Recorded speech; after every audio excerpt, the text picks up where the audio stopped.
Grimm's Fairy Tales by the Brothers Grimm.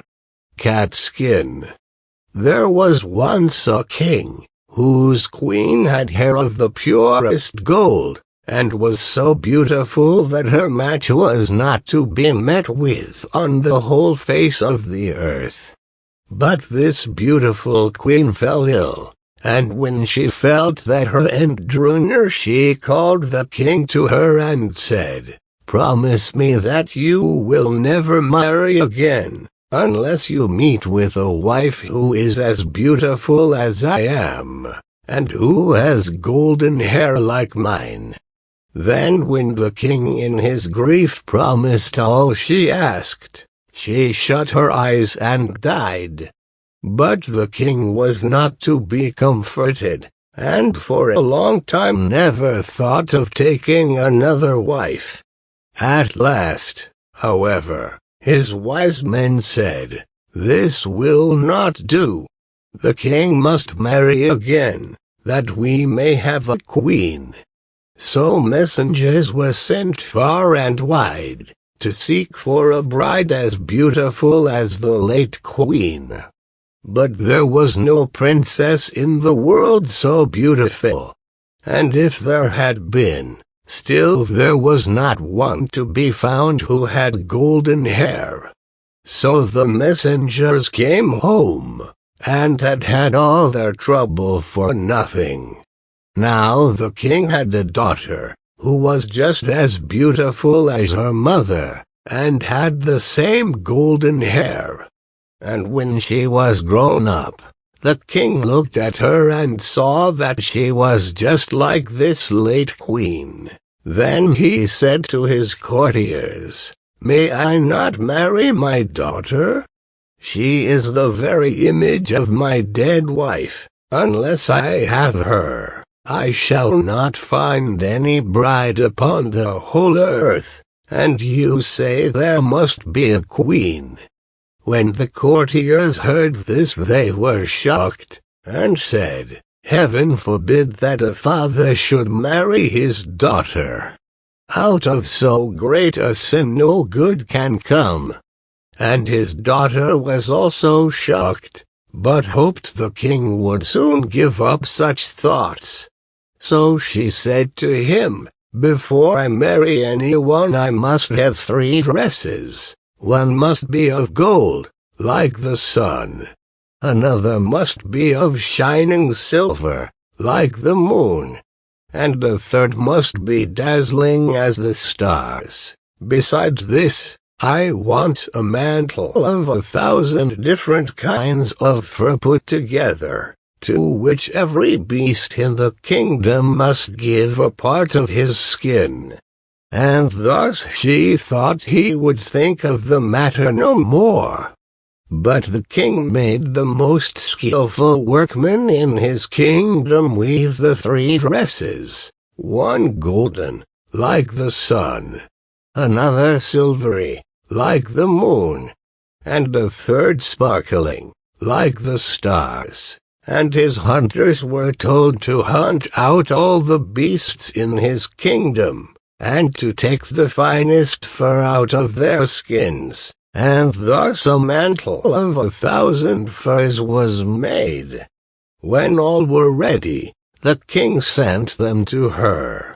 But she got up in the night when all were asleep, and took 3 of her trinkets, a golden ring, a golden necklace, and a golden brooch, and packed the 3 dresses of the sun, the moon, and the stars up in a nutshell, and wrapped herself up in the mantle made of all sorts of fur, and smeared her face and hands with soot. Then she threw herself upon heaven for help in her need, and went away, and journeyed on the whole night, till at last she came to a large wood.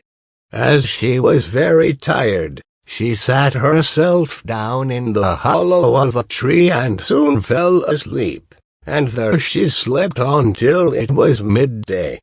Now as the king to whom the wood belonged was hunting in it, his dogs came to the tree, and began to snuff about, and run round and round, and bark. "Look sharp," said the king to the huntsman, "and see what sort of game lies there." And the huntsman went up to the tree, and when they came back again said, "In the hollow tree there lies a most wonderful beast, such as we never saw before. Its skin seems to be of 1,000 kinds of fur, but there it lies fast asleep. See," said the king, "if you can catch it alive, and we will take it with us." So the huntsman took it up, and the maiden awoke and was greatly frightened, and said, "I am a poor child that has neither father nor mother left. Have pity on me and take me with you." Then they said, "Yes, Miss Catskin, you will do for the kitchen. You can sweep up the ashes, and do things of that sort." So they put her into the coach, and took her home to the king's palace. Then they showed her a little corner under the staircase, where no light of day ever peeped in, and said, "Catskin, you may lie and sleep there." And she was sent into the kitchen, and made to fetch wood and water, to blow the fire, pluck the poultry, pick the herbs, sift the ashes, and do all the dirty work. Thus Catskin lived for a long time very sorrowfully. "Ah, pretty princess," thought she, "what will now become of thee?" But it happened one day that a feast was to be held in the king's castle, so she said to the cook, "May I go up a little while and see what is going on? I will take care and stand behind the door." And the cook said, "Yes, you may go, but be back again in half an hour's time, to rake out the ashes." Then she took her little lamp, and went into her cabin, and took off the fur skin, and washed the soot from off her face and hands, so that her beauty shone forth like the sun from behind the clouds. She next opened her nutshell, and brought out of it the dress that shone like the sun, and so went to the feast. Everyone made way for her, for nobody knew her, and they thought she could be no less than a king's daughter. But the king came up to her, and held out his hand and danced with her. And he thought in his heart, "I never saw anyone half so beautiful." When the dance was at an end she curtsied, and when the king looked round for her, she was gone, no one knew whither. The guards that stood at the castle gate were called in, but they had seen no one. The truth was that she had run into her little cabin, pulled off her dress, blackened her face and hands, put on the fur-skin cloak, and was Catskin again.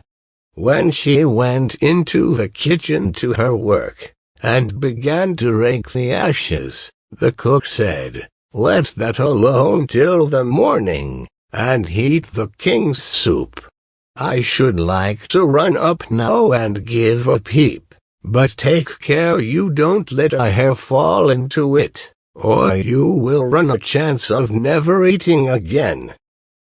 As soon as the cook went away, Catskin heated the king's soup, and toasted a slice of bread first, as nicely as ever she could. And when it was ready, she went and looked in the cabin for her little golden ring, and put it into the dish in which the soup was. When the dance was over, the king ordered his soup to be brought in, and it pleased him so well that he thought he had never tasted any so good before. At the bottom he saw a gold ring lying, and as he could not make out how it had got there, he ordered the cook to be sent for. The cook was frightened when he heard the order, and said to Catskin, "You must have let a hair fall into the soup. If it be so, you will have a good beating." Then he went before the king, and he asked him who had cooked the soup. "I did," answered the cook. But the king said, "That is not true. It was better done than you could do it." Then he answered, "To tell the truth, I did not cook it, but Catskin did." "Then let Catskin come up," said the king, and when she came he said to her, "Who are you?" "I am a poor child," said she, "that has lost both father and mother." "How came you in my palace?" asked he. "I am good for nothing," said she, "but to be scullion girl, and to have boots and shoes thrown at my head." "But how did you get the ring that was in the soup?" asked the king. Then she would not own that she knew anything about the ring. So the king sent her away again about her business. After a time there was another feast, and Catskin asked the cook to let her go up and see it as before. "Yes," said he, "but come again in half an hour, and cook the king the soup that he likes so much." Then she ran to her little cabin, washed herself quickly, and took her dress out which was silvery as the moon, and put it on. And when she went in, looking like a king's daughter, the king went up to her, and rejoiced at seeing her again, and when the dance began he danced with her. After the dance was at an end she managed to slip out, so slyly that the king did not see where she was gone.